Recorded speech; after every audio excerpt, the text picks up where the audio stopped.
What are you doing? I'm showing you how to turn a chameleon into a bird. Oh, really? Look, this is a chameleon. Okay. If we give it a beak like so, this is the beak. We shorten the tail.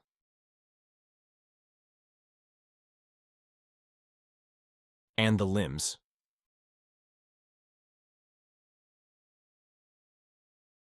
Look, we'll add 2 wings. This is a wing. Look, it flew away.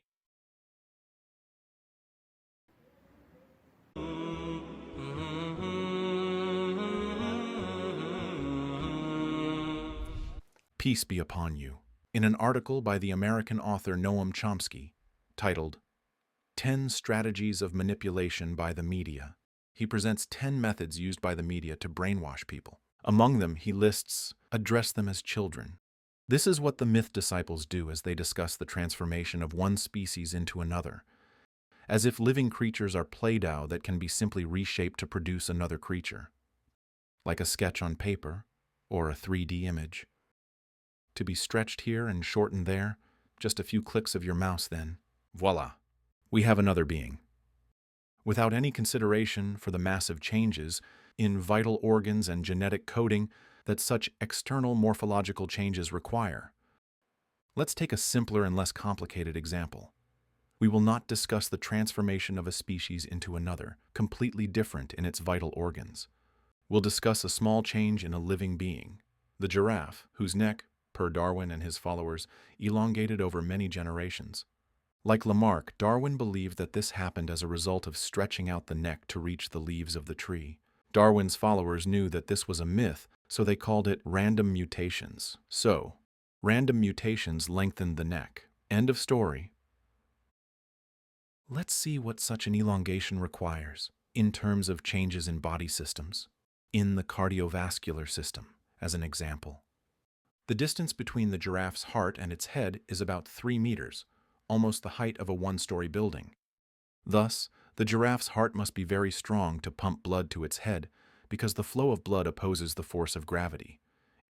Indeed, the giraffe's heart may weigh more than 11 kilograms and be around 60 centimeters long, and the heart's wall thickness may reach 7.5 centimeters. So it can pump blood with great pressure to the giraffe's head against gravity. Imagine now, when the giraffe bends down to drink water, the blood flow aligns with gravity. This means higher blood pressure to the brain, which might cause the blood vessels in the head to explode. Yet this does not happen. Why? Because of the mechanisms in place that prevent it from happening. First, there are valves along the carotid arteries that feed the brain, which decrease blood flow to the brain when the giraffe bends down.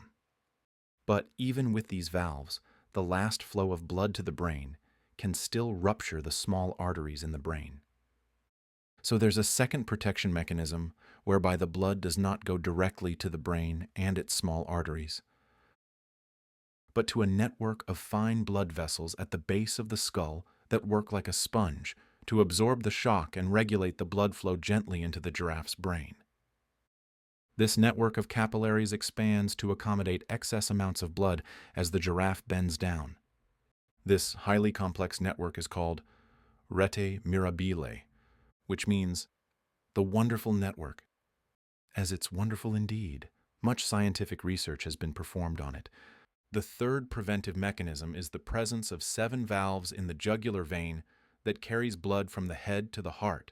These valves prevent the backflow of blood to the brain. These 3 mechanisms work together to protect the giraffe's brain from exploding when it bends down to drink. But what happens when the giraffe lifts up its head again? The thin blood vessels in the wonderful network, rete mirabile, constrict just in time to pump the blood into the brain, and the valves in the carotid arteries, traveling from the heart to the brain, prevent blood from flowing downwards. So the brain gets enough blood to prevent the giraffe from fainting. We have the opposite problem in the giraffe's legs, where the blood might accumulate and cause swelling.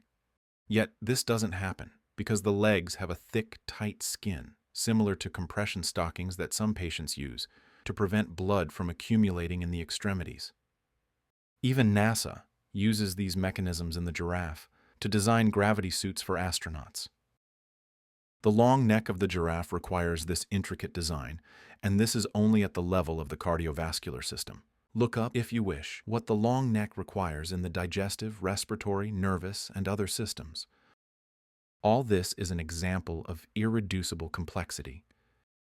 These mechanisms must be available all at once, with a long neck. This doesn't fit in with a slow, gradual evolution process, as the size of the giraffe's heart would rupture its veins if it had a short neck. On the other hand, a long neck without such complex mechanisms would prevent the blood from reaching the brain. The matter is not how the myth zealots portray it. It is not simply a matter of stretching the neck in a Photoshop drawing, with total contempt for the minds of their followers. There is no place for randomness or coincidence here. Do you know what the presence of large heart in the giraffe means? The wonderful network, the valves, the thick skin? Each of these structures requires a large variety of complementary harmonious proteins. What does their formation by random mutations mean? I will give you an example to clarify this idea. If we have 10 computers, each with a different Word file, each computer is connected to a printer that prints the Word file automatically every hour in Braille, with blind people standing nearby. Each blind person holds the printed page, feels it with his fingers, and, based on its content, he uses Lego blocks to build certain shapes. Amidst the equipment, another blind person takes what the 10 blind people produce and combines it together in a huge structure. In this example, the Word files on computers symbolize the genetic coding with its various genes. Printers symbolize the RNA which makes copies of the genes. The blind people are the ribosomes that read transcripts and convert them into small proteins. Ultimately, the massive assembled structure is one of the cell's proteins, which is made up of several smaller proteins. All this represents what happens in just one cell of a living species. The myth disciples say that random mutations equipped the giraffe's evolutionary ancestors with the amazing mechanisms that we discussed earlier, during its gradual neck elongation. Random mutations? To clarify, imagine 10 infants, each at one of these computers, hitting the keyboards randomly and making changes in the Word file, which the printers print out. Then blind people assemble pieces based on the new transcript. Of course, the infants must type a lot of jumbled letters to produce a new protein. The problem is that such random typing would corrupt the original Word file, i.e., the genetic material required to produce the proteins necessary for this creature's life. The genetic material is made up of billions of letters. It contains the code for tens of thousands of proteins. A single change in a critical position may result in disability or even death. They'll say, "No problem. Natural selection will eliminate the non-viable species." Just imagine how many non-viable species may result from the random typing of infants. The infants continue striking the keyboard. Then, one day, the scrambled letters typed by one of them successfully produce a meaningful paragraph, which gets translated into a new, small, useful protein. And by chance, the other 9 infants' random typing also produces meaningful paragraphs at exactly the same time, which are then translated into other small proteins. All of this needs to happen synchronously with the restoration of the original genetic code to produce the original proteins needed for this creature's life. Then, the new small proteins group together to produce a massive protein, which is one of the steps needed to form a valve. Wait, there's more. This happy event coincided with other random events in another chromosome to produce, through simultaneous coincidences, another protein, a step on the way to increase the size of the heart. All that happened in sync with jumbling in others' chromosomes, leading to the production of a new collagen, a step on the way to form thick skin for the creature's legs. Thus, we get a viable transitional being out of a sea of unsuccessful attempts that nature has eliminated. We get a being with a slightly longer neck than its ancestor. This formed creature now utters its first words. "Here I am, but where is my wife?"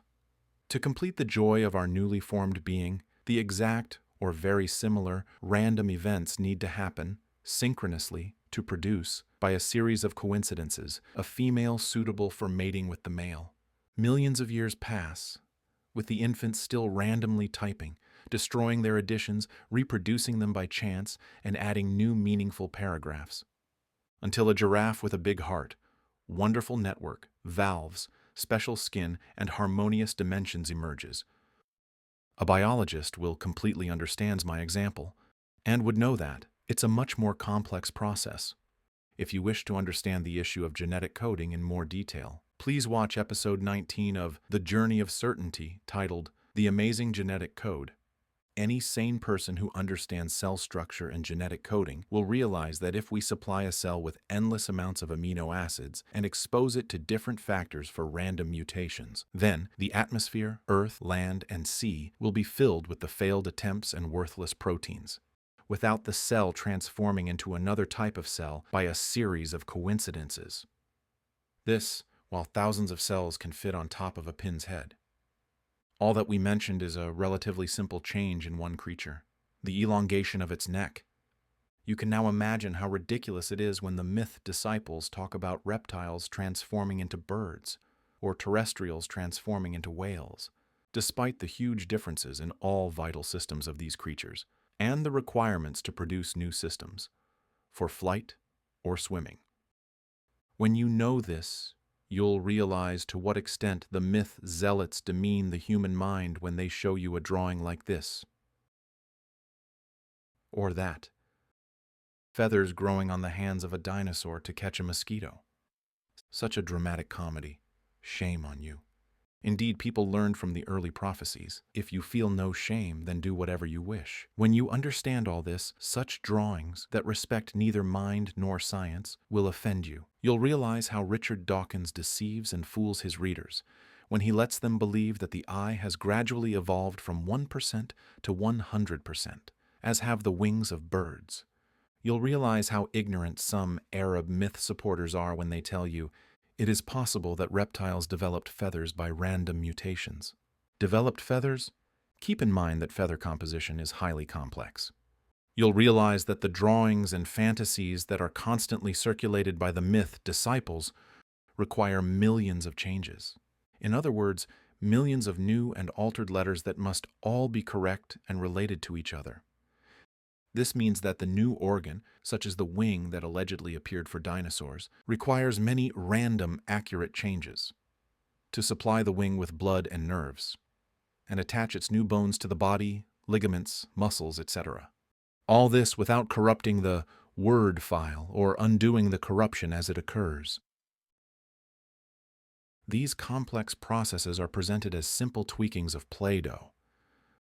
You'll realize how funny it is when the myth disciples call the sane believers naive and narrow-minded for rejecting their myth. We'll discuss this again when we address the attempts to find common ground between the myth and Islam within the concept of guided evolution, and how this requires a large number of intended synchronous changes in the genetic material, which contradicts the definition of evolution. The examples of address them as children are numerous in the statements of myth disciples. This will, God willing, be addressed in another episode. Thus far, we've discussed 3 methods for promoting the myth in 3 episodes: mixing truth with evolution fiction, let me do the thinking for you, and address them as children. Stay tuned for future episodes which discuss other methods. May the peace of Allah be upon you.